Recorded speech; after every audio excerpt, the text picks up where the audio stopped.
যৌথ নৌমহড়া চালাবে ইরান পাকিস্তান। জিনজিয়াংয়ে চীনা নিপীড়নকে গণহত্যা বলল বাইডেন প্রশাসন।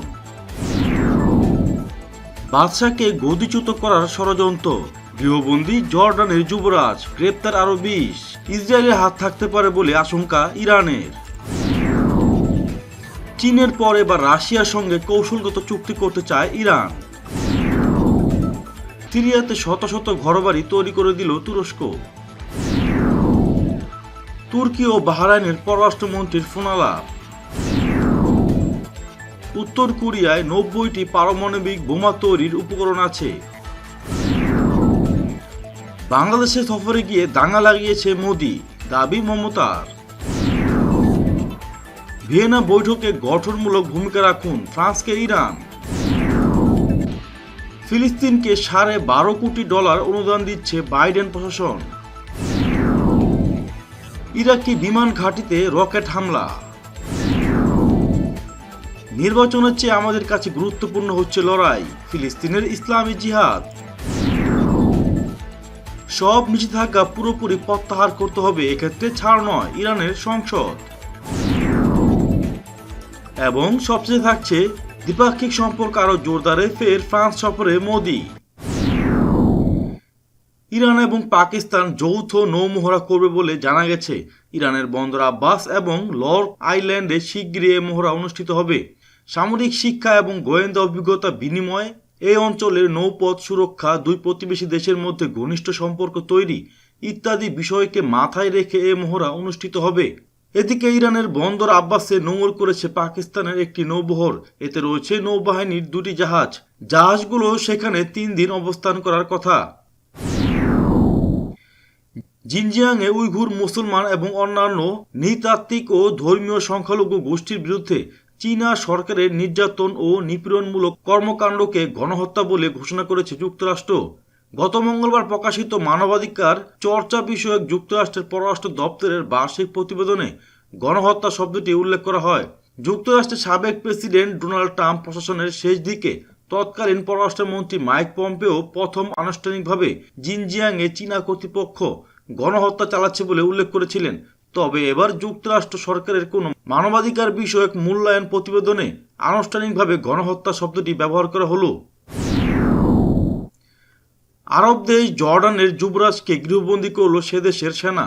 তার বিরুদ্ধে অভিযোগ, ক্ষমতাসীন বাদশাহ দ্বিতীয় আবদুল্লাহকে গদিচ্যুত করার চক্রান্ত করছেন তিনি। কেবল যুবরাজ হামসা বিন হুসেইনই নন, আরও 20 জনকে আটক করা হয়েছে বলে জানা গেছে। এদিকে জর্ডানে অশান্তি ও অস্থিতিশীলতা সৃষ্টির অপচেষ্টার সঙ্গে দখলদার ইসরায়েল জড়িত থাকতে পারে বলে ইঙ্গিত দিয়েছে ইসলামী প্রজাতন্ত্র ইরান। ইরানের পররাষ্ট্র মন্ত্রণালয়ের মুখপাত্র সাইয়েদ খাতেরজাদে বলেছেন, জর্ডানে শান্তি ও স্থিতিশীলতা বজায় রাখার পক্ষে তেহরান। দেশটিতে শান্তি ও স্থিতিশীলতা গোটা পশ্চিম এশিয়ার জন্যই গুরুত্বপূর্ণ। ইরান ও রাশিয়া নিজেদের মধ্যে কৌশলগত সহযোগিতা চুক্তি সই করার চেষ্টা করছে বলে খবর দিয়েছে ইরানের সংসদের জাতীয় নিরাপত্তা ও পররাষ্ট্র নীতি বিষয়ক কমিশনের চেয়ারম্যান মুস্তফা জুন্নুরি। তিনি বলেছেন, চীনের সঙ্গে 25 বছর মেয়াদী কৌশলগত চুক্তির অভিজ্ঞতাকে এখন কাজে লাগানো হবে। জুন্নুরি IRIB-কে দেওয়া সাক্ষাৎকারে বলেছেন, এ ধরনের কৌশলগত চুক্তি সই করতে তেহরান ও মস্কো উভয়েরই ব্যাপক আগ্রহ রয়েছে। সিরিয়াতে শত শত ঘর তৈরি করে দিয়েছে তুরস্ক। সিরিয়া এমন একটি দেশ যেখানে মানুষ ঠিকমতো থাকার জায়গা পর্যন্ত পাচ্ছে না, খাবার তো দূরের কথা। আমেরিকা এবং রাশিয়া পুরো সিরিয়াকে প্রায় ধ্বংস করে দিয়েছে। তুরস্কের দাতব্য সংস্থাগুলো ক্রমাগত এসব অসহায় মানুষদের জন্য কাজ করে যাচ্ছে, সেখানে তৈরি করে দিচ্ছে শত শত ঘরবাড়ি। গত 1 দশকে উত্তর কোরিয়ায় নাটকীয়ভাবে বেড়েছে পারমাণবিক অস্ত্র কর্মসূচি। ধারণা করা হচ্ছে উত্তর কোরিয়ায় 90টি পারমাণবিক বোমা তৈরির জন্য পর্যাপ্ত ইউরেনিয়াম মজুদ আছে। কাতার ভিত্তিক সংবাদ মাধ্যম আল জাজিরার খবরে বলা হয়, 2010 সালে কিম জং উন ক্ষমতায় আসার পর থেকেই দেশটিতে পারমাণবিক অস্ত্রের কর্মসূচি নাটকীয়ভাবে বেড়েছে। মার্চে পরমাণু ও ব্যালিস্টিক ক্ষেপণাস্ত্র পরীক্ষা চালিয়েছে পিয়ংইয়ং। ওয়াশিংটনের থিঙ্ক ট্যাঙ্ক নিউক্লিয়ার থ্রেট ইনিশিয়েটিভের ডাটাবেজ অনুযায়ী উত্তর কোরিয়ার প্রতিষ্ঠাতা কিম জং উনের পিতামহ কিম ইল সুং 1983 থেকে 1993 সালের মধ্যে 15টি ব্যালিস্টিক ক্ষেপণাস্ত্র পরীক্ষা করেছিলেন। অন্যদিকে কিম জং উন 4টি পারমাণবিক পরীক্ষা ও 91টি ব্যালিস্টিক ক্ষেপণাস্ত্র পরীক্ষায় নেতৃত্ব দিয়েছেন। পাশাপাশি ক্রুজ ক্ষেপণাস্ত্র ও রকেট চালিত অস্ত্র পরীক্ষাও হয়েছে। ভারতীয় প্রধানমন্ত্রী নরেন্দ্র মোদীর বিরুদ্ধে বাংলাদেশ সফরে এসে দাঙ্গা সৃষ্টি করেছে বলে মন্তব্য করেছেন পশ্চিমবঙ্গের মুখ্যমন্ত্রী মমতা বন্দ্যোপাধ্যায়। রবিবার হুগলির খানাকুলে নির্বাচনী প্রচার সভায় দেওয়া বক্তৃতায় এই অভিযোগ করেন তিনি। ছবিতে যে বোমাটি দেখতে পাচ্ছেন এটি তুরস্কের তৈরি করা। এর নাম দেওয়া হয়েছে CVU বা 58B। এটি 650টি ছোট ছোট ওয়ারহেড বহন করতে পারে। বোঝাই যাচ্ছে কতটা ভয়ঙ্কর এই বোমাটি। তবে এসব বোমার ব্যবহার নিষিদ্ধ করা হয়েছে। তুরস্কের কাছে এ ধরনের আরও বোমা রয়েছে যেগুলোর ব্যবহার নিষিদ্ধ। সেটা হলো ফসফরাস বোমা। তুরস্ক সহ পৃথিবীর মাত্র 4 দেশের কাছে এ বোমা রয়েছে। তুরস্ক এখন গণমাধ্যমগুলোতে অন্যতম একটি আলোচিত নাম।